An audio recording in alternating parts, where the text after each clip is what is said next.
Listen, I know the Cowboys don't like to spend in free agency, but what if I told you that reuniting with a familiar face that happens to be one of the top playmakers we've seen in recent memory is starting to make a lot of sense? Hey, what's up, everyone? It's Mauricio Rodriguez here at ADZ Sports Dallas. Free agency is in the horizon, and I know that isn't particularly exciting for Cowboys fans because they know the front office doesn't like to spend that much. Usually, they say they like their guys. Usually, they're focused on extending their own players. In this particular case, Micah Parsons will be the start of the show of the 2025 offseason. But I do believe the Cowboys have a long list of needs. And I do think 2025, they might not have the choice to go easy on free agency. Now, mind you, I don't expect them to be signing any of the top names. I don't expect them to be throwing dollars at a particular free agent, but they might be willing to make a few moves here and there because the NFL draft is just not going to be enough to cover their needs. And that's why I think there's an argument to be made that a reunion is starting to make a lot of sense with none other than Amari Cooper. Let's get one thing out of the way. It's the elephant in the room.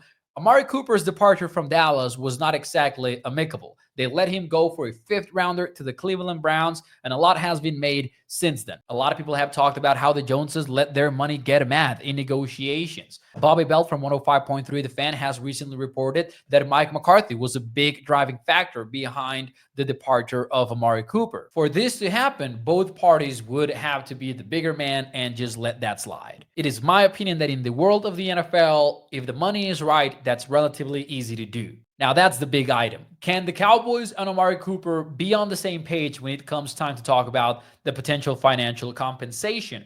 I believe Amari Cooper might be cheaper than a lot of people expect him to be. The reason why I say that is with the Buffalo Bills, he really wasn't that productive at all. Now, some people might say that is a concern, but I would argue circumstance just didn't favor Amari Cooper at all. He got to Buffalo 2 games later. He was injured, missed a couple games, returned with an injured wrist and had to play through it. And it was an offense that really zeroed in on the everybody eats mentality. And there were a lot of targets for Josh Allen. Maybe not big name players, but it wasn't the kind of offense that will favor a specific wide receiver or two. But here's a big thing for me. Amari Cooper is projected to be a 17.5 million per year player according to Pro Football Focus. If I had to bet, I would say under. I think Amari Cooper is going to wind up being cheaper. First of all, he's coming from a down year, as we said, but he's also going to be 31 years old for the 2025 season. If Amari Cooper, some way, somehow, ends up becoming a $10 million per year type of player with NFL teams questioning if he's worth it at this stage of his career, then I say the Cowboys should absolutely look at bringing him in as a number two